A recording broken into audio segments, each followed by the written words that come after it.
The announcement came down yesterday from the Kansas House leadership that a special session will not be happening coming up in the next few weeks, despite a push from the Senate to get redistricting on the table in Kansas and change the makeup of the congressional map. Senate President Ty Masterson is joining us to talk about that and more on KCMO. Senator, thanks for being here as always. We appreciate your time. And what happened on the House side here in the last couple of days?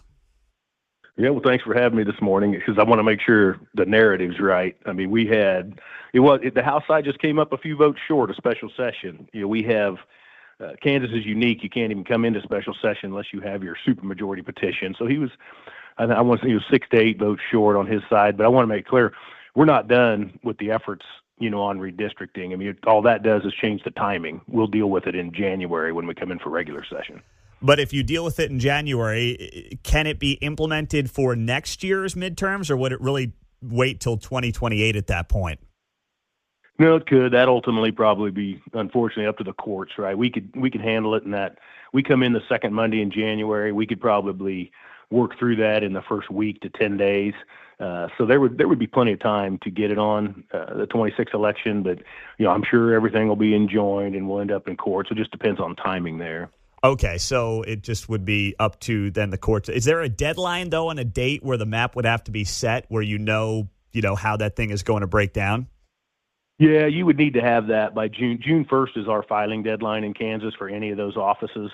And so it would probably need to be some period of time. I don't think it'd have to be all that long, but definitely by June 1st.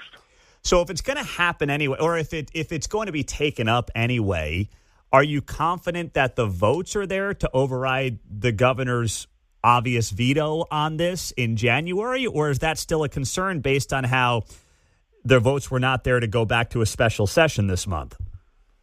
Yeah, I think there were some things that were complicating the special session. And then honestly, it's going to matter what those maps look like or whether or not we'll be able to override. And I don't think I'm not going to go out and cast a vote on a map I don't think I have the override votes for. Mm-hmm. So we haven't seen it yet. So I've seen a lot of crazy maps that people throwing around saying they're looking at this, they're looking at that. All of it's false because we haven't looked at anything yet. So it'll depend on what the map looks like. Okay. And so there's not a map that you prefer at this point?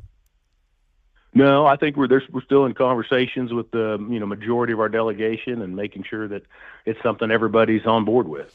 Where was the biggest pushback from? Was it Republicans here in Johnson County that had the biggest pushback because of what that might mean for their electoral prospects? No, oddly enough, it was the opposite. It was some very interesting people in some very safe seats that I'm not sure what their thought process was. Really? But not up in Johnson County was 100% in, both on the Senate and the House side. Really? How about that? Okay. Yeah. Because there was they live amongst they have to live amongst that up there. Mm-hmm. Well, yeah, that's a good point. Yeah, they are represented up here by Sharice David, so I understand that. But there was a belief from what I heard that people were like, hey, we've done a good job kind of making ourselves independent politically, even though we're good, solid Republicans. Does this open us up to potentially a loss in a future election? But you're saying that wasn't part of the conversation. No, it'd be so much better to have the 3rd District more represent Kansas as a whole, right? You'd get legitimate candidates. You'd have a lot of cover up there. When I say cover, you'd have a lot more of the Republican message promoted in Johnson County. You just don't see it. Yeah. Yeah, well, I mean, and I don't want to throw you on the spot here, but it wasn't pretty here last night with some of these local elections, from mayoral races to school board to city council races. What's your read? I don't know if down by you in the Wichita area things were any better or different, but it wasn't great up here. I know that's not a shocker, but it really was ugly. So what do you make of that? Well, just what I was watching back, down at home in Wichita was, I'm almost embarrassed for our local elections. I mean, it's like nobody cared. I show up at the polls and there was one person there, and even the poll workers couldn't tell me anything about any of the candidates.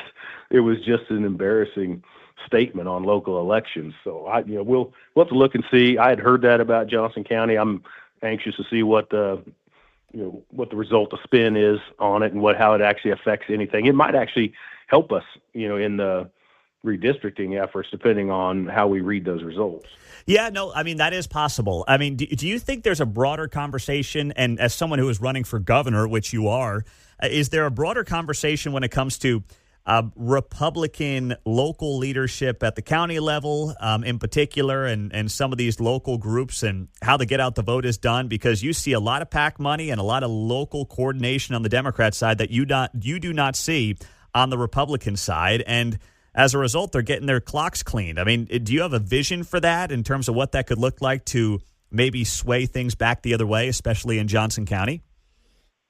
I mean, certainly our ground game's a lot better, at our state level and even at our legislative level. It is, I think you're absolutely correct. Our local level kind of conservative Republican, of course, they run, nonpartisan, if you will. Yeah. But the activist groups, the Loud Lights and all them, they're very active. I mean, they have figured it out on how to control these local governments, school boards and counties and cities, but you're also seeing then the results of that. That's part of our high property tax problem. All that is spending driven predominantly local, and they have control there.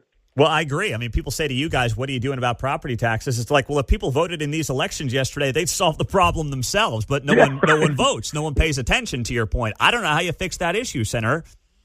I don't either. I really don't know what the answer to that is to get people energized in these local elections. Probably we need to move them into our even years just like all the others, right? We just have so much more turnout when we have the state and federal elections, on the even years. We probably just need to move them all into the same year. Oh, that's true. But then does that hurt you potentially? Or since the high propensity voter in Johnson County is going to vote left anyway, it doesn't really matter whether you put it in the even year or the odd year, to your point.